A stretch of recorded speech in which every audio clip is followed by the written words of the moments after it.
what's your name and where are you from?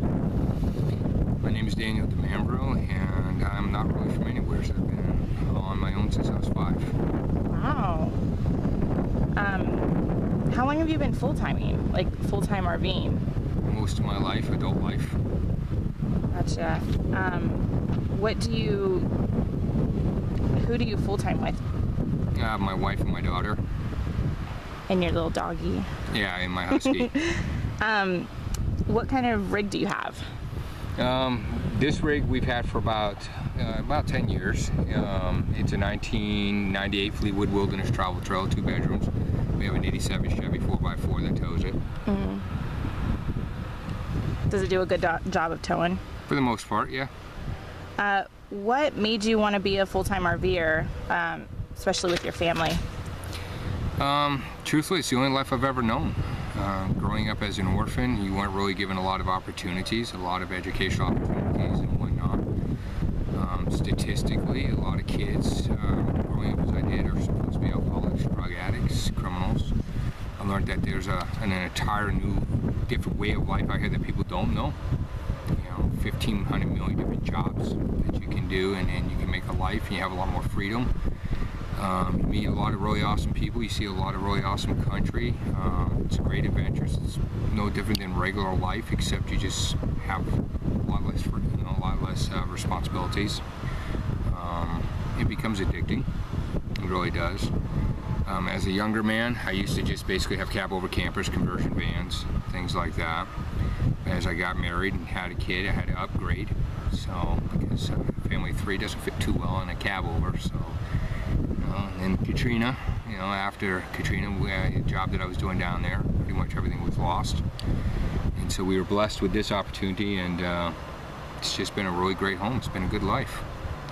Did FEMA give you this? No, a bunch of strangers actually that were very extremely kind. A couple of churches and then a few strangers through some churches donated money and everything else. I bought this and donated this to us. Wow. And so did you guys already have the truck? Actually, no, the truck was donated from an elderly man who realized that we didn't have a vehicle pretty much after Katrina. And so he actually gave us the truck. And for a while, T and I, we were just sleeping in the back of the truck with a blow-up air mattress, which beats sleeping in strangers' homes and motels and such. And then we were heading over to our family in Oregon. And then we kind of broke down in Nebraska, in Scottsbluff, Nebraska. And while having the truck fixed, we ended up getting donated with this, and it's been home since. Wow. So strangers donated you guys' stuff. Did the government help you guys out at all? Not really. Government didn't really help out a lot of people through that storm. There's still a lot of people still trying to rebuild from that storm even today. I feel ya. So what, can I just ask, like, what did you do down there before Katrina hit and stuff? I actually was a head cook for a restaurant down on the ocean. Wow, that's awesome. How long did you have that job? Several years, actually. Oh. Had a lot of fun down there. Yeah, I imagine. So you pretty much after Katrina, you guys left. Went back on the road full time. Yeah. What does your family think of you guys living this lifestyle? Like your family, her family? No, actually, I don't have a family. I lost all mine when I was 5. That's right. I spent my whole life as an orphan, as I said. My wife's family, they weren't too happy at first because she didn't even tell them that she was taking off. She just threw her stuff into my rig and kind of left. 13 years and some later, they've actually adopted me into their family, and they think it's great. They think it's pretty awesome. That's awesome. Well, so now you kind of have a family through her. I really do. That's good. Have you guys had any issues on the road, like learning curves? If you've been living this lifestyle a little bit, majority of your life, has your wife?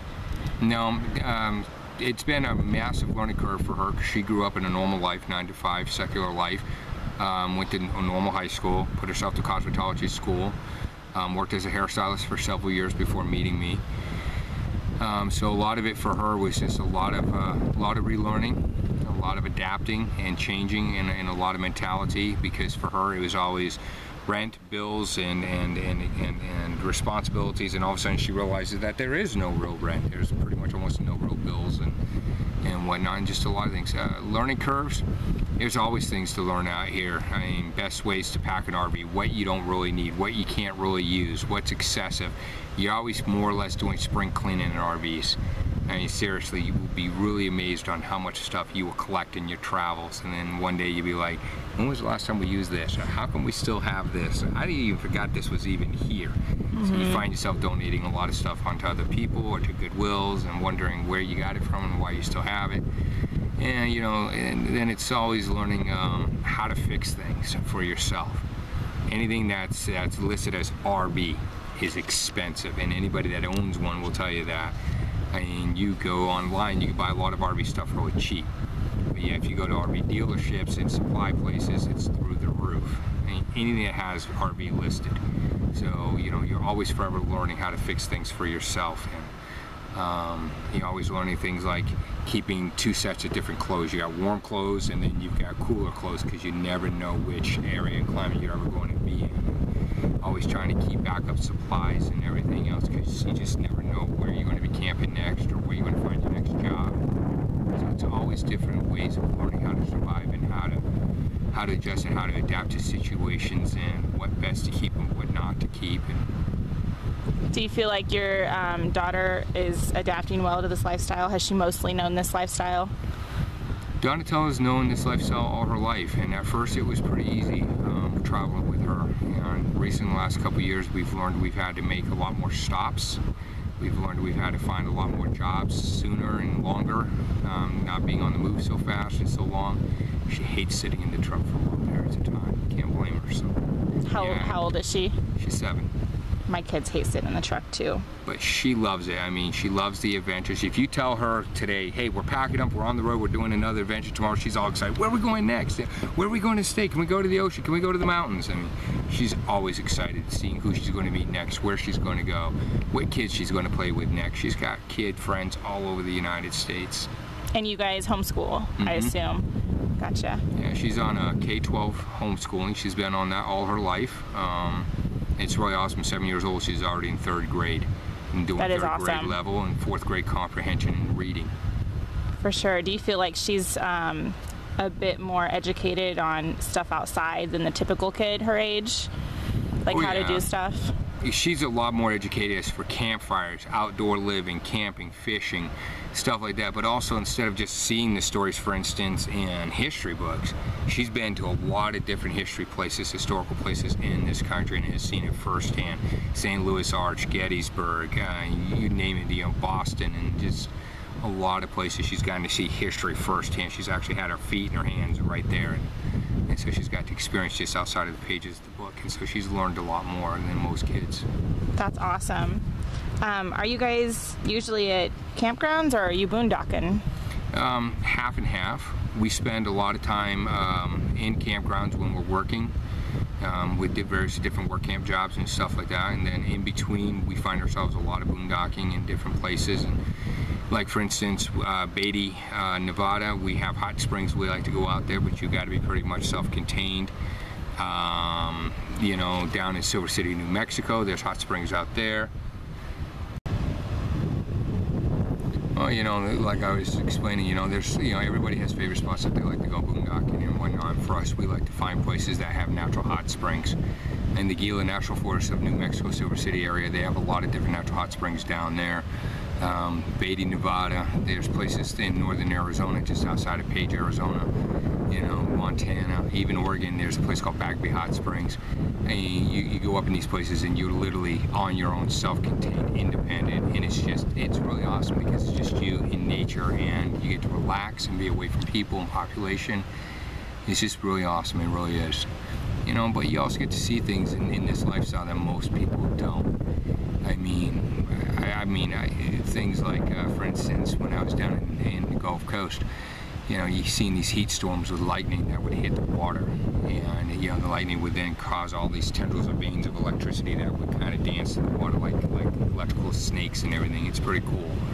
Places where you see it, you know, raining and storming on one side of a town, but yet not on the other, and one moment you're waking up and it's just really beautiful weather, and then 5 miles down the road and all of a sudden you're in a tornado warning. You never know what Mother Nature's going to throw at you, what life's going to throw at you. You meet good people, good jobs, bad jobs, but it's the adventure, it's the uncertainty that a lot of us thrive on, and just the freedom. Absolutely, there's a lot of freedom. What kind of setup do you have for boondocking? Because I noticed your truck's pretty loaded. Yeah, actually I have a generator, I have solar panels, I also have 12-volt battery backup set up, I've got a 40-gallon water tank with a heavy-duty water pump, I got a submersible water pump that I can drop in lakes and rivers and draw water from. I have axes, chainsaws for cutting my own firewood and everything, splitting wedges for splitting my own firewood, fishing poles, I've got everything you can imagine. That's awesome. And your family is, like your family that lives with you, Tia and Donatella, are super pumped about this boondocking lifestyle and learning stuff? Just before we got here, we were boondocking for about a week, and all we were doing was just camping and killing time for the Amazon job, and I was explaining it to you, and we got pictures of her and I sitting on this dock at this lake out in the middle of nowhere, fishing and everything else, and just cooking off a campfire, making blueberry pancakes in the morning together as dad and daughter side by side, and you know, and they just love it. It's different. You know, you're not always crowded with traffic and noise and people and sirens and just smog and everything else. It's pure. It's how can you not love it? I agree. How do you end up finding some of these boondocking spots? Is it BLM mostly? Well, a lot of it's BLM that you find online, and you talk to forestry departments and whatnot, but a lot of it's also by word of mouth. You know, you meet a lot of other campers and a lot of other individuals, and you know, you get talking to them, and before you know it, they're telling you some of these other really great spots, and you're sharing some of the stuff with with them, and you know, it's always by word of mouth that you find a lot of these things, and it's just, you know, and that's how it's really done. Do you feel like a lot of the other RVers that you encounter are basically friendly and like to live this lifestyle as well and help out other people? Actually, with the RV world, it's kind of like a secular world. You have groups of people that are not very sociable, not very friendly, not very outgoing, and if you try to say hi to them, they're kind of like, you're really standoffish. Then you have other people who are kind of somewhat standoffish. They just kind of checking you out a little bit, and then they warm up to you. And then you've got others that are just outright, right from the very gate, man, they're just really extremely friendly and excited, and they're just wanting to talk to you about your adventures, and they see you from Oregon, for instance, and you're over in New Mexico. Wow, you know, what have you guys been doing? Where you guys are at? And so, you know, it's always a mix. You never know what kind of population you're going to come into, and, you know, but that's no different than anything else in life, truthfully. I agree. So you guys are definitely a younger family. What kind of jobs have you had for income? Man, I've done everything from farming, ranching, running combines, to cooking in kitchens, cooking for campgrounds, doing maintenance work for RV parks and campgrounds. Now this year we're with Amazon for the first time, and we're trying that. We're trying to find work camp jobs for 2016, preferably something with cooking or even with maintenance, but you know, it's pretty much a lot of what we've done. What kind of places have you been at?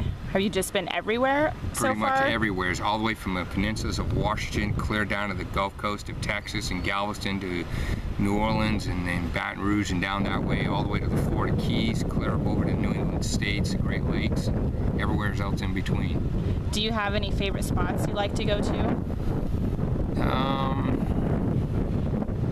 Not really any favorites, because if you've done this a while, it's kind of hard to put a favorite if you've done a lot of traveling, because you know, there's a lot of places that hold a favorite for you, like the Redwood National Forest, for instance. I mean, you're out there and it's just magnificent. You have trees that are hundreds and thousands of years old, as big as a house and so stretching as high as the sky, and the campgrounds and the RV parks out there are just breathtaking, and you're right there on the ocean. You got the Oregon Gulf Coast, especially the southern area, that's just, you know, it's one that will just sweep your breath away. I mean, you got the rocks and then all the different boulders and designs that come up out of the Oregon coastlines, and then you got the peninsulas of Washington, and you get up there, you know, Long Beach and Oahu, Washington, and like 21 miles of beach that you could drive on. And how can you beat that? You get up towards Snohomish and up around Mount St. Helens.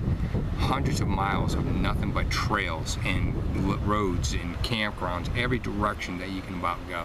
It's all forced, it's all natural, and it's just there's a lot of places that hold favorites for you. I agree. So being through what you've been through, Katrina, and losing everything that you've owned, do you feel like you would ever go back to having a house and being like planted? No.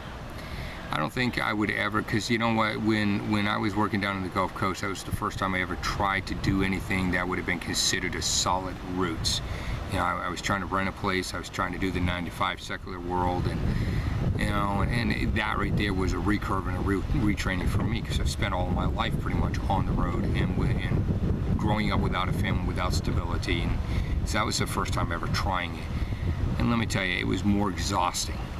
And it took more work, and it took more, it was just more stressful, more frustrating than actually being out here on the road. You're always having to worry about your rent, you're always having to try to worry about, the hours that you're putting at work, and watching your pay, and whether or not you're going to pull in enough money to actually pay the rent, pay the bills, pay the electric, pay this and pay that. And it's just like, wow. Out here you drop into an RV park for $350, $400 a month. So all of a sudden you have no stress, because your electric, your water, your sewer is always included, your Wi-Fi and everything else included. You get the RV parks with outstanding bath facilities, laundry facilities, swimming pools, some with even with jacuzzis, all for $350, $400 a month. So for about $800 a month, $1,000 at most, you've just made your entire life where most people are sweating and stressing and worrying. Why would anybody want to try to go back to something like that? I agree. Do you feel like your family's a lot more closer as a unit because you guys do this, and you're not so worried about working a job and getting bills paid on your mortgage and stuff? I think anybody that's married and that has kids that lives this lifestyle, which I'll tell you, they are a lot more closer mentally and emotionally and physically than what most families are in the 9 to 5 secular world. I mean, in this society, in this day and age, family is more constructed of a single mom with kids rather than husband and wife with kids. Divorce rates are right up through the roof. A lot of the younger generation are seeing marriage as an antiquated system that's outdated.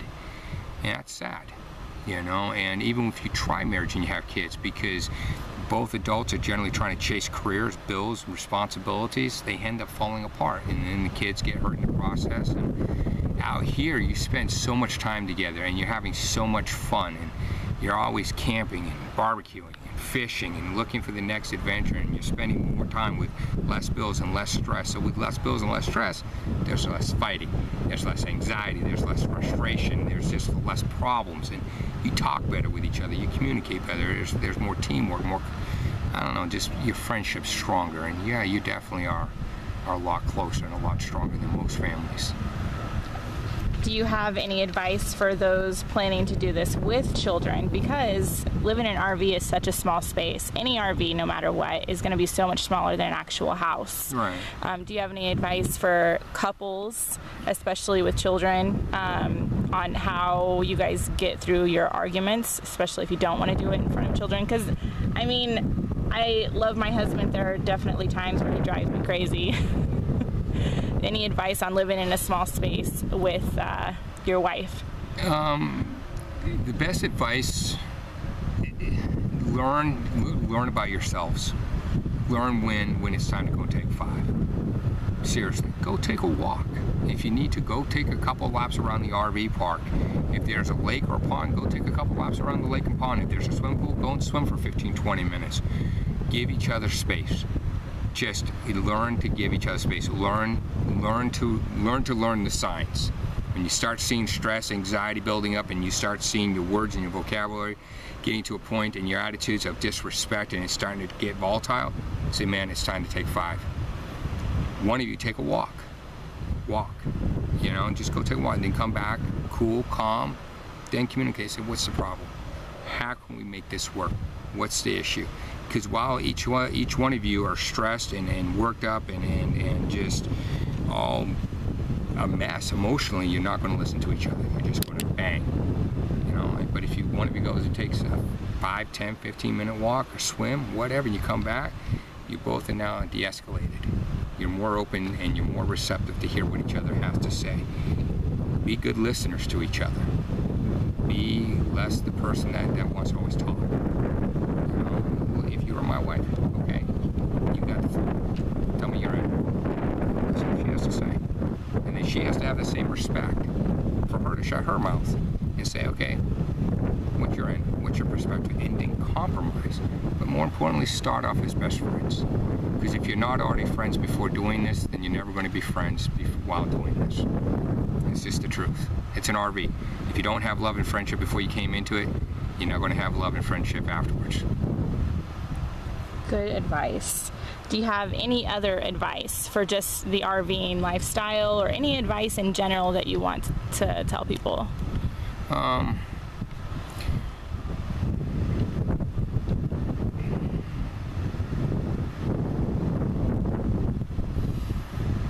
Just be careful of the jobs that you take. You know, and that advice is all over the website when you start getting into RV work camping websites like Full-Time Families, Work Campers on Wheels, RV Village, and dozens of others. Be careful of the work jobs that you get into. You know, when you're looking for work camp jobs and you're communicating with the employers, find out exactly what are your responsibilities. What are the hours that you're actually going to be working. Have them actually put it in a contract and an agreement that they have to obligate and they have to abide by. Because many people that have done this for a while will turn around and tell you, there's a lot of work camp jobs that seem like they're really cool at the very beginning. And then you get into them, the campgrounds are not what they made them out to be. They work you longer hours than what they said they were going to. The owners, the managers are not as friendly and is not as kind of people you really want to work with. They'll come at you with a lot of attitudes, a lot of disrespect, a lot of barking of orders and whatnot. And you know, a lot of times they'll expect more from you than what they had told you with the expectations. So double check what the work camp jobs are, you know, and have them put it in a contract.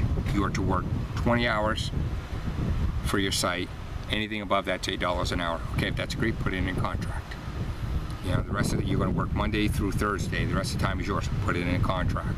You're going to be responsible for cleaning campsites, selling firewood, maybe some work in the office, and cleaning restrooms, picking up trash. Put it in a contract. Because if they're not willing to obligate that, then you have to ask yourself, is it going to be a safe place and a worthwhile place? Because if many people out here that will turn around and tell you they've taken work camp jobs, and they've been there 2-3 days, sometimes less than that, and they turn right around and split. Because of what they rolled into that was not what they expected when they went in. And that goes for even the people that are semi-retired. Just be careful of the jobs.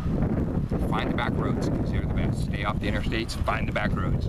Seriously. You see more America, and you meet more interesting people, and you see more interesting places on back roads than you do on interstates. Very good advice. I thank you so much for your time. You're more than welcome. All right, thank you. Okay, so let's talk about the families that really don't have a choice into this lifestyle. Like, for example, anyone from Katrina who may have been kind of forced into this lifestyle and stuff. You know, a lot of people don't know about that. You know, in truthfulness, you know, a lot of families are forced into this lifestyle. I was forced into this lifestyle because I grew up without a family, and I had to find some way of living and existing in this country. Back in the 80s, they had really no programs or services for kids coming out of the system. And, you know, and the thing of it is, what people don't realize is that statistically, you are geared to either being suicide, drugs, alcohol, prison.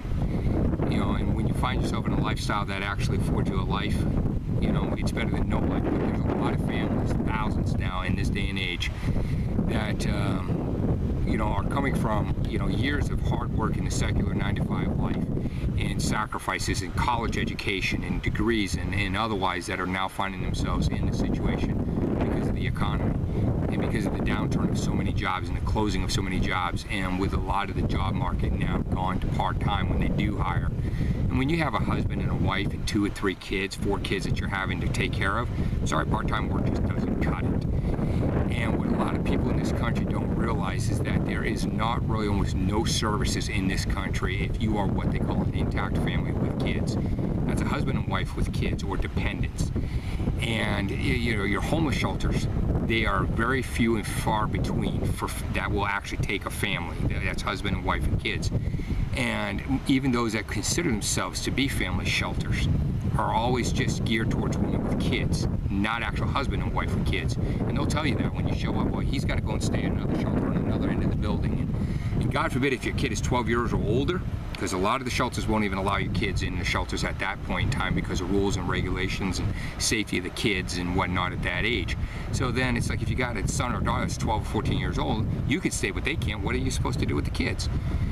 And then you run into the problems that a lot of 98, almost 100% of your Salvation Armies, Catholic Charities, St. Vincent de Paul's, a lot of these social agencies, they don't recognize RVs as a resource.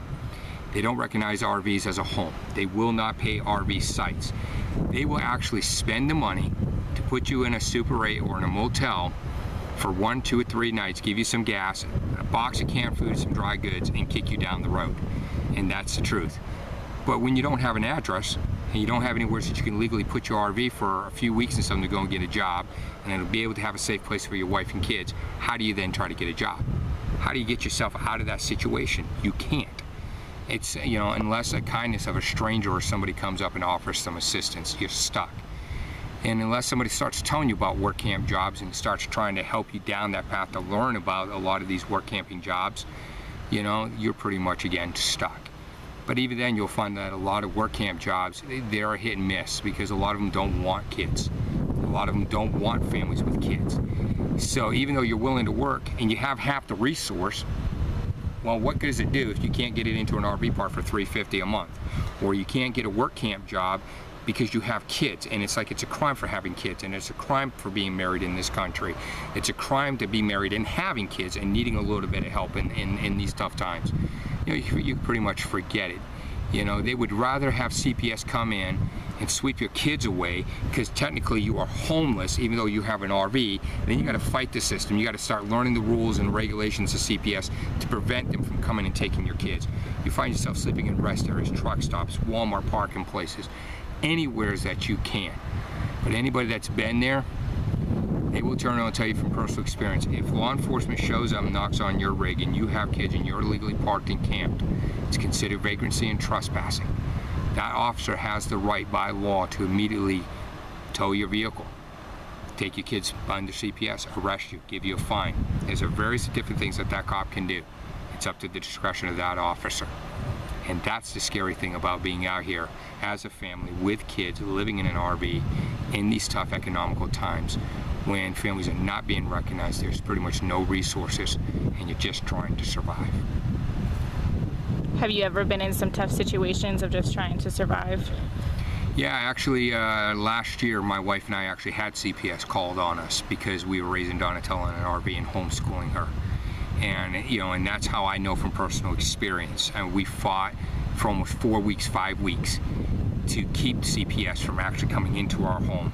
And we learned a lot about the Constitution laws. We learned a lot about CPS laws. We learned a lot about their own programs, their own rules, their own regulations, their own procedures. I even paid $150 out of my own pocket, in which I've got a copy of the medical bill and the statements and the investigation, where they actually, I took my daughter to a hospital. I got a sergeant police officer involved. I got a hospital involved. I paid $150 out of my own pocket to show that my daughter was not abused in any manner, was a healthy mental and emotional physical child, that there was no sexual physical abuse, no nothing, to show that the state did not have no just cause or otherwise for CPS to come after us. We had to provide K-12 records to show that she was actually officially homeschooled. We went through a lot of hell just because we had a child in an RV and because we were in between, we asked for a little bit of help. And then all of a sudden, because we asked for a little bit of help, it was now a crime to be living this way, needing a little bit of help and raising a child. You know, that's why I'm saying, you know, there is that downside that a lot of people don't think about. And all we want to do is we just want to work. You know, we want to take care of our family, we want to raise our kids, we want to do the best that we can with what little bit we have. We want to have a chance. You know, we want to make new friends and have some great adventures in these times, in these storms. And we don't need people putting their nose where it don't belong. We don't need people who don't know what's going on and who don't know the whole situation, starting trouble where trouble doesn't need to be. You know, and there needs to be more programs and services and more recognitions for as many. Right now they're tracking over 17 million families, 17 million law-abiding, hard-working families in the United States without jobs and without homes. Where are we supposed to go? What are we supposed to do when we can't get help? And this is all we have. So for the families that are out there that are raising kids, that are forced into the situation, don't give up. Tomorrow's another day. I honestly believe that at the close of the sunset of each day is just a promise for a new beginning for tomorrow. So wake up with that attitude. Hold on, because you never know what doors are going to open, what person's going to cross your path that's going to bless you, what doors are going to open that's going to give you a job or a place for a couple of months. Just hold on, don't give up.